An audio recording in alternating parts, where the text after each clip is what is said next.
चलिए बच्चों, यहाँ पर पार्शियल फ्रैक्शन के टाइप्स डिस्कस कर रहा था मैं। पिछले वीडियो एक बनाया था टाइप ऑफ पार्शियल फ्रैक्शन का, इसमें और देखिए बाकी दो टाइप और बचे हुए हैं, इस वीडियो में डिस्कस करेंगे। टाइप सेकंड ये वाली कैटेगरी थी, जैसे इसमें है कि ऊपर न्यूमरेटर कुछ भी हो, न्यूमरेटर के लिए कोई ज़्यादा मैटर नहीं करता न्यूमरेटर क्या होना है, न्यूमरेटर 3x+1 हो, 2 हो, कुछ भी हो, बस डिनोमिनेटर पर फोकस करते हैं कि डिनोमिनेटर में लीनियर फैक्टर की कुछ होल पावर है, लीनियर फैक्टर है दोनों, लेकिन कुछ होल पावर बनी हुई है, तो ये एक अलग कैटेगरी हो जाती है। और इसे हम ब्रेक डाउन करने के लिए जिस फैक्टर की पावर ज्यादा है उसे डिक्रीजिंग ऑर्डर में अरेंज करना स्टार्ट करते हैं। जैसे x-1 की पावर 2 है ना, तो एक फ्रैक्शन तो पावर 2 वाली बनेगी, एक x-1 की पावर 1 रह जाएगी, दोनों हो गए। पावर 2 थी, इससे 2 फ्रैक्शन बन गई, पावर 3 होती तो 3 फ्रैक्शन बन जाती। और तीसरे वाला है ये x+2। अब इनके ऊपर a, b और c लिख देंगे, और a, b और c फाइंड करने का वही एज यूजुअल मेथड है जो होता है हमारे पास कि x की वैल्यू रख रख के फाइंड करते हैं। लेकिन उसके लिए वापस इधर पहले एलसीएम लेंगे और एलसीएम से एलसीएम कट करेंगे फिर वो। अब एलसीएम लेने के बाद बच्चे मिस्टेक करते हैं, उस मिस्टेक को समझो। बेसिक रूल क्या होता है कि जो एलसीएम लिया हमने, उस एलसीएम को इस डिनोमिनेटर से डिवाइड किया जाता है। डिवाइड करने के बाद जो आएगा कोसेंट उसके ऊपर मल्टीप्लाई होती है। तो जैसे आप इसे उससे डिवाइड करोगे, x-2 होल स्क्वायर कट जाएगा, x+2 बचेगा, उसकी a में मल्टीप्लाई, a इंटू x+2 रह जाएगा खाली। इसमें मिसकंसेप्शन क्या है, बच्चे गलती क्या करते हैं इसमें कि बस एक माइंड सेट रखते हैं कि क्रॉस में ऐसे मल्टीप्लाई जानी है तो a के साथ लिख दिया जाता है x-1 इंटू x+2, जबकि ऐसा नहीं है। ध्यान देना, बेसिक रूल क्या है कि जो एलसीएम आया उस एलसीएम को उस फ्रैक्शन के डिनोमिनेटर से डिवाइड करते हैं, जो कोसेंट आएगा उसकी मल्टीप्लाई ऊपर होती है। तो इस तरीके से करने पर a इंटू x+2, फिर जैसे ही हम b के साथ देखेंगे तो x-1 से डिवाइड करने पर एक x-1 बचा होगा, तो एक x-1 बचा और एक x+2, तो b के साथ ये दोनों आएंगे। इसी तरीके से जब c के साथ करेंगे तो x+2 खत्म हो जाएगा और c इंटू x-1 का होल स्क्वायर बचा होगा। तो अब डिनोमिनेटर तो दोनों सेम है, कैंसिल हो जाएंगे और ये पूरा 3 के इक्वल आ जाएगा। अब आपके पास मेन इक्वेशन आ जाती है जहां पर आप x की वैल्यू रख रख के a, b और c वगैरह की वैल्यू फाइंड करेंगे। तो सबसे पहले हम इन फैक्टर से देखते हैं कि यहाँ से x की वैल्यू -2 आएगी, तो x की जगह -2 रखा, -2 रखने पर ये 0 हो जाएगा, ये 0 होने से ये पूरी टर्म 0 हो गई। यहाँ भी -2 रखने पर ये पूरी टर्म 0 हो जाएगी, c की वैल्यू आएगी निकल के। तो x की वैल्यू -2 रखते ही इस साइड तो 3 बना रहेगा, 3 बना रहेगा, इधर ये 0 ये 0, ये दोनों टर्म 0 हो गई। और यहाँ -2 रखने पर ये -3 का स्क्वायर यानी कि 9c बन जाएगा आपके पास। और जैसे ही c की वैल्यू कैलकुलेट करोगे तो c की वैल्यू आ जाएगी 1/3, क्योंकि 3/9 यानी कि 1/3। अब उसके बाद नेक्स्ट आ जाओ, आप x की वैल्यू 1 रखेंगे, क्योंकि नेक्स्ट फैक्टर x की वैल्यू 1 रखने पर 0 होगा। तो जैसे ही x की वैल्यू 1 रखी, ये 0 हो जाएगी टर्म और ये 0 हो जाएगी। इस साइड तो 3 ही बचा रहेगा और उधर x की वैल्यू 1 रखते ही ये 3a बन जाएगा, तो a की वैल्यू यहाँ से 1 आ गई। अब a और c दो वैल्यू तो आ गई। अब फैक्टर के अकॉर्डिंग तो हमारे पास वैल्यू खत्म हो गई, क्योंकि फैक्टर तो दो ही है ना। यहाँ पर x की वैल्यू या तो -2 रख सकते थे, ये x की वैल्यू 1 रख सकते थे। अब फैक्टर के अकॉर्डिंग तो हम वैल्यू रख नहीं सकते, दो ही फैक्टर थे। अब क्या करें, अब आप x की कोई भी छोटी मोटी वैल्यू ले लो, जैसे x = 0 पुट कर देते हैं। x = 0 रखने पर क्या मिलेगा हमें, जैसे ही उसमें x की वैल्यू 0 रखोगे आप इस इक्वेशन पर पहुंच जाओगे कि 3 = ये पूरा हो जाएगा। अब इसमें क्योंकि दो वैल्यू हमारे पास पहले ही आ चुकी हैं, a की वैल्यू 1 और c की वैल्यू 1/3, वो दोनों वैल्यू यहाँ पर रख दो। तो देयरफॉर 3 = हो जाएगा 2 × 1 -2b और प्लस c की वैल्यू रखोगे जी आप 1/3। अब ये 2b इधर माइनस है, इस साइड ले आओ, 2b तो पॉजिटिव हो जाएगा और ये जो 3 है उधर ले जाओ इसको, उस साइड 2 + 1/3 -3। अब यहाँ से कैलकुलेशन करके आप b की वैल्यू फाइंड कर लोगे। तो यहाँ से b की वैल्यू आपको -1/3 मिल जाएगी। अब हमारे पास तीनों वैल्यू आ गई, यानी आप देख सकते हो जो टाइप फर्स्ट में था ए बी सी की वैल्यू फाइंड करने का मेथड, वही बिल्कुल सेम यहाँ पर रिपीट हुआ है और वही सेम थर्ड टाइप में होगा कि x की वैल्यू रख रख के हम ए बी सी की वैल्यू फाइंड करते हैं।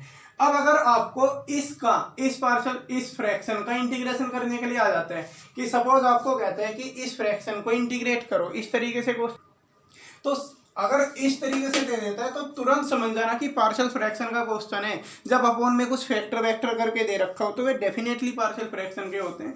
इसे तुम पार्शियल फ्रैक्शन में ब्रेक करोगे, ये पूरा प्रोसीजर करने के बाद आपको 3 फ्रैक्शन अलग अलग मिल जाएंगी। जैसे a की वैल्यू 1 आई तो ये हो जाएगा 1/x-1 होल स्क्वायर, ये हो गई, प्लस b की वैल्यू आई -1/3 तो -1/3 x-1 हो जाएगा। और तीसरी c की वैल्यू 1/3 तो +1/3 x+2। इस तरीके से 3 अलग अलग फ्रैक्शन में आपने इसे ब्रेक कर लिया।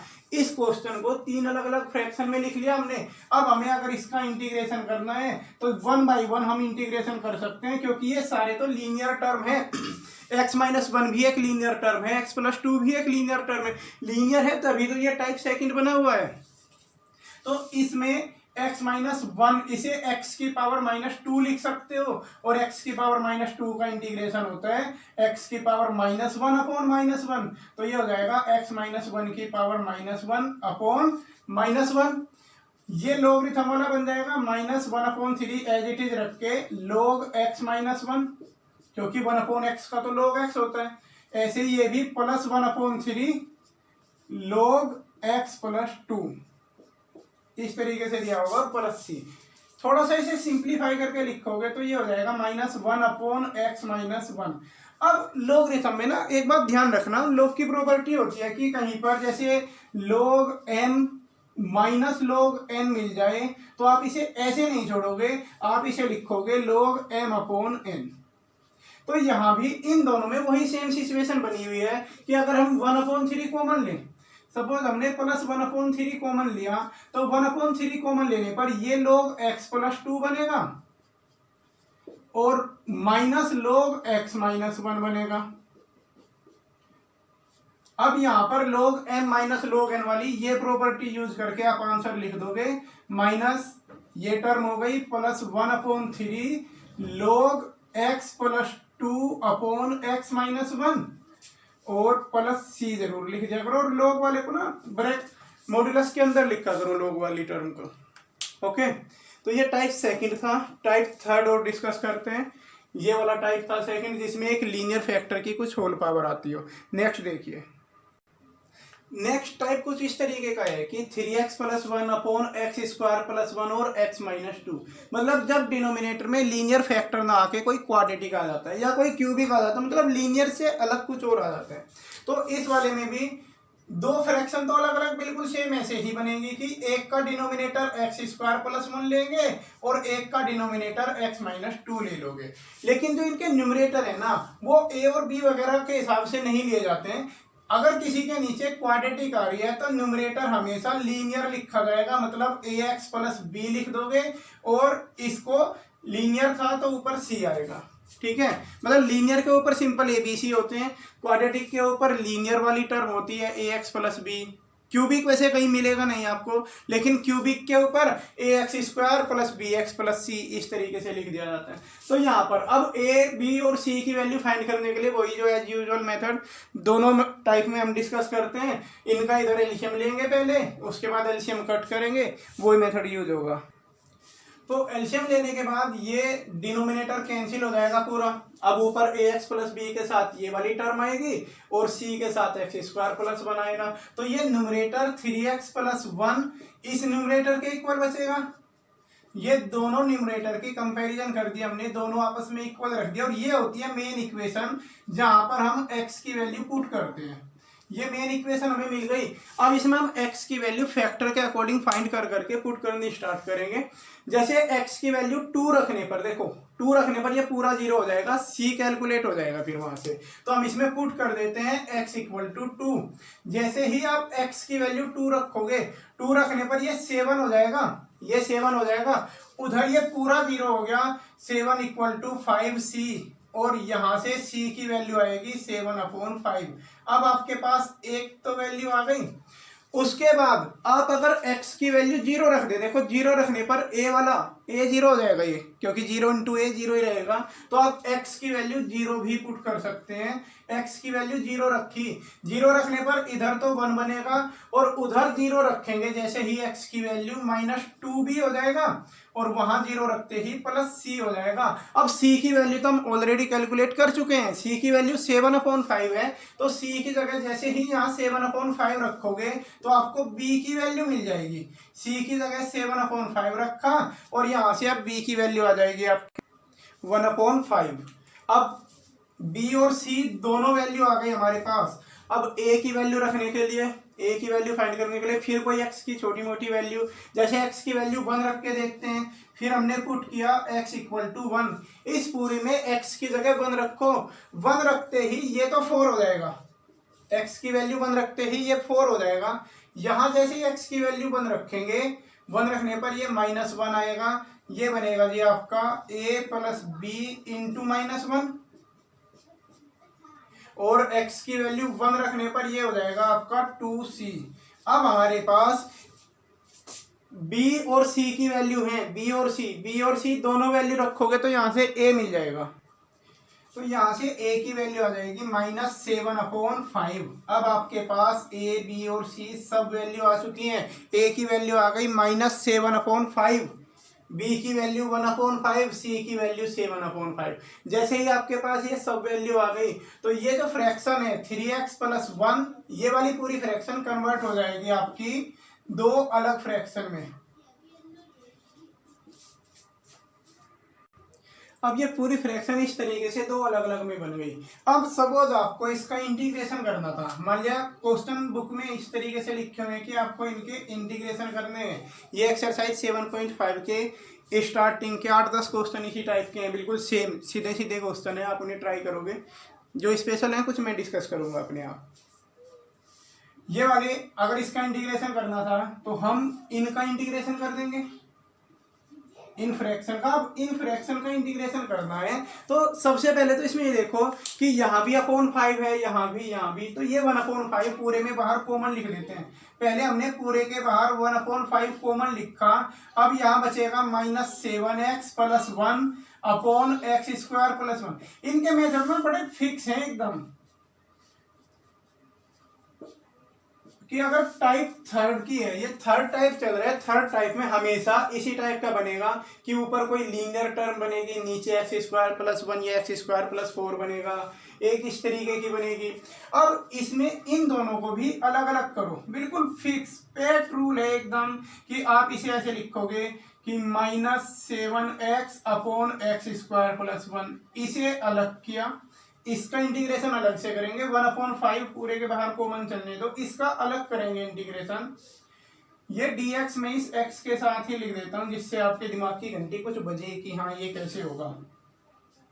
+1/x² + 1 dx, ये इंटीग्रेशन अलग कर लेते हैं, और प्लस वो जो है 7/x - 2 dx, ये इंटीग्रेशन अलग। अब आप समझ गए होंगे कि ये तो tan इनवर्स वाला फॉर्मूला है, ये इंटीग्रेशन का tan इनवर्स वाला फॉर्मूला है, ये लॉगरिथम से हो जाएगा, यानी इसका इंटीग्रेशन तो tan इनवर्स x होगा, इसका होगा 7 log x - 2। अब प्रॉब्लम इसमें आती है कि इसका इंटीग्रेशन हम कैसे करें, तो इसमें ध्यान से देखो, नीचे x² वाली टर्म है और ऊपर x है, तो x² का डिफरेंशिएशन करने पर x मिलता है हमें, यानी इस x² + 1 को हम t पुट करेंगे। तो ये वाले क्वेश्चन हमेशा सब्स्टिट्यूशन से होंगे, तो इस वाले को पुट कर दो आप x² + 1 = t। इस इंटीग्रेशन को अलग से उठाकर I1 लेट कर लेना इसे, तो देयरफॉर I1, अच्छा जी, यहाँ से डिफरेंशिएशन जैसे ही आप करोगे आपको मिलेगा x dx = 1/2 dt, x D x की वैल्यू, क्योंकि 2x होगा ना, फिर 2 को डिवाइड में भेजेंगे तो 1/2 dt हो जाएगा। और यहाँ से ये जो आपका I1 है इसे अलग से कैलकुलेट कर लो, -7/2 dt/t, तो ये भी लोगरिथम वाला बन जाता है। यानी फाइनली आपको मिल जाएगा -7/2 log x² + 1। ये मैंने अलग से इसका इंटीग्रेशन करके दिखाया आपको, इसका इंटीग्रेशन। तो देयरफॉर I इक्वल टू, तो होल इंटीग्रेशन पूरे का क्या लिखेंगे, 1/5 तो बाहर कॉमन चला हुआ था, ये इंटीग्रेशन हमने अभी अभी फाइंड किया, -7/2 log x² + 1। ये इंटीग्रेशन हमने अभी अभी फाइंड किया। उसके बाद ये वाला tan इनवर्स का होगा तो प्लस tan इनवर्स x, ये वाला हो जाएगा 7 log x - 2, और बाद में प्लस c लिख दोगे। तो इनके आंसर इस तरीके के होंगे, बिल्कुल आंसर भी फिक्स हैं। हमेशा जो थर्ड टाइप की होगी उसमें 2 टर्म लोगरिथम वाली होगी, एक कोई इनवर्स वाली टर्म होगी। या फिर इसमें ये तो ऑप्शनल है, ये हो ना हो, अगर खाली ये हुआ तब भी हम इस तरीके से कर लेंगे उसे। खैर ये तीनों टाइप हो गए इसके। अब जो एक्सरसाइज के कुछ क्वेश्चन है एक्सरसाइज 7.5 के लिए, उनके लिए नेक्स्ट वीडियो में बात करेंगे। पहले लगभग 15 क्वेश्चन डिस्कस करेंगे अभी हम फर्स्ट राउंड में, ठीक है।